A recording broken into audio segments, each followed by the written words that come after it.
menuasakan berpikir-pikir ya, berpikir alat, dosen dan lain sebagainya. Mungkin anak kita ini calon penggantinya B.J. Habibie. Amin.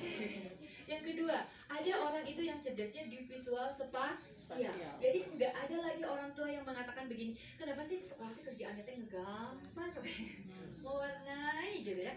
Padahal itu adalah salah satu kecerdasan. Orang visual itu spesifiknya dia bisa diarahkan ke gambar, mewarnai, desain dan lain sebagainya gitu kan. Di sini banyak sekali alat peraga untuk merangsang kecerdasan visual spasial itu. Selain itu, orang visual itu biasanya orangnya visioner, punya pandangan jauh ke depan. Anaknya banyak ide, banyak usul. Ada yang begitu Bu anak? Orangnya visioner ya, punya pandangan jauh ke depan. Ada kalanya sering debat dengan banyak protes kepada mamanya. Mah, padahal ini nyimpennya jangan di sini loh. Saya punya keponakannya, dia linguistik sama visualnya tinggi dua-duanya Bu, ampun. Kalau ke rumah, wah, ini harusnya jam dinding jangan di sini deh, Wak. Ini pantasnya di sini loh. Nanti waktu tipinya jangan di sini. Ya Allah, kalau kita nggak ngerti anaknya cerdas visual, pengennya apa Bu? Marah. Nggak berlaku tuh redam amarah tuh Bu. Nah jadi salah satunya kita harus mengetahui kecerdasan juga supaya pola asuh kita tepat kepada anak kita. Gitu ya Bu ya, oke. Ketiga Bu, oke, visual dulu ya. Kalau diarahkan, anak kita ini bisa menjadi seorang desainer, arsitek gitu. Apa jadi apapun biasanya orangnya visioner, punya pandangan jauh ke depan ya Bu ya. Mungkin anak ibu itu calon penggantinya Kang Emil gitu ya. Atau desainer Ivan Gunawan dan lain sebagainya. Ketiga, ada orang yang cerdas itu di linguistik. Linguistik itu kemampuan untuk berbicara. Namun untuk menyampaikan sesuatu. Cuma linguistik memang terbagi dua Bu. Ada verbal, ada non verbal. Kalau verbal itu kelihatan anaknya cerewet, bawel begitu. Kalau non verbal nggak begitu cerewet sih, tapi sekalinya ngobrol tuh nyambung kayak orang dewasa. Sering menemukan anak-anak seperti itu Bu. Jadi kalau ngobrol uslek gitu ya, atau kan baru juga bu guru ngangap gitu kan, mau menjelaskan sesuatu dia udah nimpal begitu. Oke, kalau kita tahu dia anaknya cerdas linguistik, coba kita fasilitasi. Oke, boleh kamu cerita dulu. Wah, dia ngabisin waktu, stop. Sekarang giliran bu guru yang bercerita umpamanya. Tapi kita paham, itu bukan anak yang nggak sopan, yang nyelek omongan guru umpamanya, yang memang kecerdasan linguistiknya yang sangat tinggi. Ya, jelas ya? Oke, orang linguistik itu kalau diarahkan, kalau verbalnya itu bisa jadi pengacara, penceramah gitu, wartawan. Mungkin anak ibu calon penggantinya Najwa Shihab, Mamah Dede gitu kan. Kalau non verbalnya penulis gitu ya Bu ya, Tere Oye, Asma Nadia, Mario Teguh mungkin dan lain sebagainya. Tuh, keren gak Bu?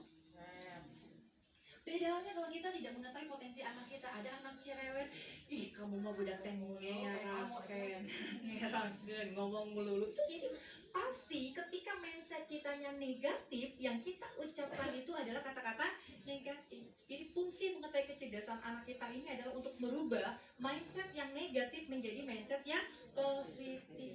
Begitu. Selanjutnya Bu, ada anak yang cerdasnya itu di musikal. Kerjaannya tatalu, nyanyi gitu ya. Kadang membuat orang tuanya berisik. Oke, ya. Musikal itu prinsipnya begini Bu. Orangnya itu bisa ke tata suara, bisa ke nada, bisa ke irama gitu kan. Jadi kalau musikal tinggi, logika tinggi itu biasanya ke bermain musik Bu. Ya, kalau musikal tinggi, kemudian linguistik tinggi, itu biasanya ke nyanyi, ke tarik suara. Kalau musikal tinggi, logikanya biasa, linguistiknya biasa, itu minimal ke tata suara, Bu. MC, pidato, jadi retorika menyampaikan sesuatu yang oke, ya. Korea itu biasanya kalau perpaduannya musikal dengan linguistik, kayak gitu, ya. Oke, mungkin anak ibu calon penggantinya Muhammad. Tahu Bu Muhammad? Tahu. Oke. Mori ya, Melly Guslow. Tahu Melly Guslow? Melly Guslownya tahu Ibu. Tahu. Oke, dan lain-lain. Oke. Selanjutnya ada orang yang cerdas itu di body kinestetik. Nah, biasanya orangnya aktif, energik, lincah, nggak mau diem. Kadang menjadi bulan-bulanan orang tua yang lain. Ya Bu ya? Tinggalikan jangan makan budak eta. Disorot gitu ya. Atau di sekolah lain nih Bu ceritanya, ada bu guru yang bilang begini, alhamdulillah si A nggak masuk. Jadi damai. Aduh, nggak segitunya kali Bu ya. Baik. Kode kinestetik itu ada dua Bu, ada motorik kasar, ada motorik halus. Kalau motorik kasar ya tadi biasanya aktif, energi gitu ya Bu ya. Kalau motorik halus nggak begitu aktif sih, tapi kreativitas tangannya ya oke. Nah dalam diri seseorang itu ada kalanya muncul dua-duanya, ada kalanya muncul salah satunya. Jadi kita tinggal diobservasi anak kita tuh lebih muncul di mana ya. Kemudian selanjutnya ada orang yang cerdasnya itu di intrapersonal, kecerdasan menghadapi diri sendiri, dan di interpersonal, kecerdasan menghadapi orang lain. Jadi tahu bagaimana bersikap dan memperlakukan orang lain. Inter itu kalau di profesi tidak jauh berbeda ya Bu ya. Pengusaha, wira swasta, kayak gitu ya. Psikolog, ustadz dan lain sebagainya. Oke. Selanjutnya ada orang yang cerdas itu di naturalis. Naturalis itu yang berhubungan dengan alam, lingkungan. Jadi dia seneng hewan biasanya, seneng tumbuhan, ngebolang, berpetualang kayak gitu.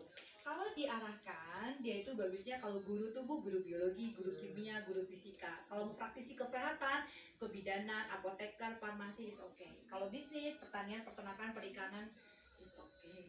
Jelas Bu sampai di sini? Jadi selain daripada untuk anak usia dini ini mengetahui kecerdasan ini untuk bagaimana mengasuhnya, menghadapinya, merubah mindset yang negatif menjadi mindset yang positif. Next di usia SD kita akan lebih memberikan warna kepada anak kita. Kita harus lebih bisa menanamkan energi yang lebih positif lagi kepada anak kita. Nah, kamu cerdas jadi ini loh, kamu bisa jadi ini, bisa jadi ini, bisa jadi ini dan lain sebagainya. Jadi nggak lagi anak SD kalau ditanya cita-citanya semuanya jawabnya menjadi dokter.